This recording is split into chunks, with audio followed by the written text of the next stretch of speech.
মানুষ কতদিন বাঁচবে? আজ ভালো আছে, কাল নাও থাকতে পারে, নাও ভালো মানে থাকতে পারে, নাও বাঁচতে পারে। এখন তো যা সিচুয়েশন চলছে, কখন কার এই ভালো আছে সঙ্গে সঙ্গে খারাপ হয়ে যাচ্ছে, এই ভালো আছে কালকে কি হঠাৎ হলো, ব্যাস প্রবলেম হয়ে যাচ্ছে। তাহলে মানুষ তো কেন এত বিচিত্র হয়?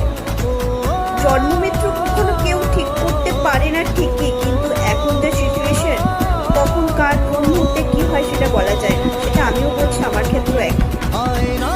তাহলে কি করে মানুষ অন্য মানুষকে এত আঘাত করে, আঘাত করে তার চোখের জল ফেলায় এবং তার ক্ষতি করে? কি করে বলো, কি করে ক্ষতি করে বা কি করে চোখের জল ফেলায়? একটা সেকেন্ড মুহূর্ত মনে পড়ে না আজ আছে কাল নেই?